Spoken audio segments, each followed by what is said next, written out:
Jarrad, how big is it losing Daniel? I think it's pretty big. You know, we've been practicing with that, that core group, for a long time during camp and everything like that. And throughout the summer with our OTAs and everything like that, we've all been together. But these young guys have really done a good job stepping up, throughout the summer, throughout this offseason. So, it's a big loss losing D-Max, but at the same time, we got a lot of guys that are ready to step up. So I'm really excited to see what we're going to do this week. Do you feel comfortable with the guys behind them that now are going to get more playing time? Most definitely. I mean, like I said, they've been here throughout the whole summer. We've put pressure on them to learn the defense, and we put pressure on them to go out there and perform. And they've always stood up and performed. They never had anything that showed us any reason to have concern about them being in the game with us. So we're ready for the next step. McElwain mentioned Jeremiah Moon as a guy that's going to help fill that role. He was expected to possibly be a redshirt candidate coming in just because he has a frame to fill out. How has he been able to get on the field? He's very athletic. He goes out and he's a playmaker. He does what he has to do. He does what Coach Aaron asks of him. He fits perfectly in our defense. He kind of has a different element. So I'm really excited to see him out there on the field and see what he can do under the lights. Edgar, on the left. Yeah, hey Jarrad, how do you guys kind of address the winning streak? I really don't think about the winning streak that much, to be honest with you. We don't really talk about it much either. We just know that whoever our next opponent is, that's our most important game. So we're gonna go at it like we haven't seen it before. We're just gonna come at them in a manner to which we can set ourselves up the best way to win it. I mean, Kentucky seems like it's been closing ground with a lot of teams, including yourselves, in the last couple of years, correct? Yeah, they're a very good team. They got a lot of athletes. And they, like you said, these past couple of years, they've really been showing up. You usually watch a Kentucky game, you don't really want to watch it that much, but now they're really excited to watch. I really like sitting down and watching them play. Me being just a football fan in general, they're one of the teams I like to watch play just because they have so many explosive players on offense, and they do a pretty good job on defense. So. And the excitement level of the team, just with SEC kicking off. I mean, this is huge. We know that this is what we've been waiting on all summer, and the fact that it's our first SEC game this early, we're really excited. We're ready to go. Nick, Which is, I'm sorry. do you think the streak motivates them? Like, since you've been here, you haven't beat LSU, FSU. I'm sure that's something that you think about. Do you think the streak motivates them? I definitely think it does. Everybody has their own thing. Their own way. I'm not really sure what they go off of over there in Kentucky, just because I stay in games. I only worry about what's going on with our team. But I'm pretty sure that they have something in the back of their minds that they always look to when this game comes up in their schedule. Mark on the left. Your memories of the game here 2 years ago, it was oh so close.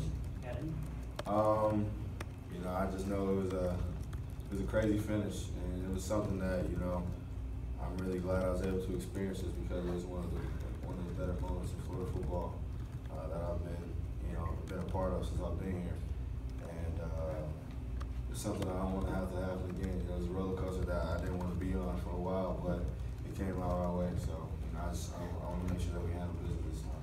And then what does Jalen's return mean for the secondaries in terms of solidifying it back there? I think we're gonna have a lot more exciting players. I think a lot of guys are gonna be able to really just let their guard down, go play now. We're locked tight back there, and it's gonna be really exciting to see what those guys do. Anything else, guys? Oh, Edgar. Sorry.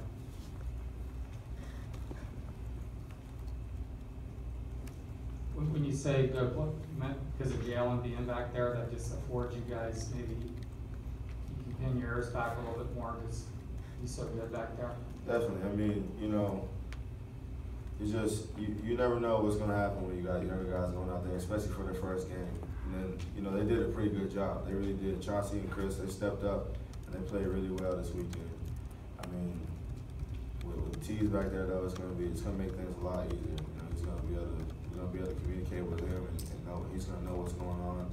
And I mean, just his experiences as a player and being in that moment, we're not gonna have anything to worry about. He's not gonna have anything to worry about. And it's gonna give those younger guys a great example of how SEC Media Days, you seem pretty sold on Luke Del Rio. How, since then, I mean, what has he done as a leader and as a quarterback to kind of solidify his spot as, you know, one of the guys people look to? I mean, you know, he always walks around with the confidence, always walks around with the swagger of a starting quarterback. And his preparation, man, is, you know, it doesn't go unnoticed. You know, he puts in a lot of time to get ready for the game each and every week. He puts in a lot of time throughout the week, you know, to make sure he's ready for the next day of practice. So, you know, I'm very confident in what he's going to do each and every Saturday. You know, if he makes a mistake, so what? He makes a mistake. We all make mistakes. We make mistakes defensively. So, you know, one thing that he knows and that we know is that, you know, we have his back, he's got our back. So if he makes a mistake, we're going to go out there and give him the ball right back and expect him to go do something with it. And he's going to step up and make a play. Nick? Coach Mack mentioned penalties after the game, specifically to 3 personal fouls. How does he handle those differently than, say, a holding or something in offsides? I think the personal foul thing, I mean, personal fouls and offsides, those kind of go into the same category with Coach Mack and Wayne. I mean, those are things that we control, you know, especially with my penalty. You know, I have to be able to kind of have a threshold, have a gauge on myself to make sure that things like that don't happen, because that started something that, you know, shouldn't have happened, basically. We were off the field, and, you know, to extend drives like that only hurts us. And it was a trickle-down effect that really set us up and put us in a bad situation. And we don't have nobody to blame except for ourselves at the end of the day. Things like that, things that we have to clean up on. We've been working on that all summer, all off season, to make sure that we play fast and we play clean at the same time. So we need to make sure that we just continue to do what we've done all off season. We'll be all right. What do you tell the young players? I mean, there's 2 at your position that'll be filling in for McMillan. But what do you tell the young players about what the game will be, how the game will be different this week with an SEC opponent coming in? We just tell them it's going to be a lot faster and the opponent's going to be a lot stronger. So the way that we just harp on, you have to mentally set yourself up for this. You have to prepare yourself. You have to know your keys. You have to know your reads. You have to know your spots. Because the faster you get to your spots, the better position you'll be in to make plays. And so, you know, everything starts today. The game is won basically today and tomorrow. And everything that you do today and tomorrow is going to set yourself up to be in a great position on Saturday. And, you know, Wednesday and Thursday and Friday, those are the days where we look at it as, you know, we're trying to just get our bodies ready and make sure that we're able to go out there and play as fast as we can on Saturday.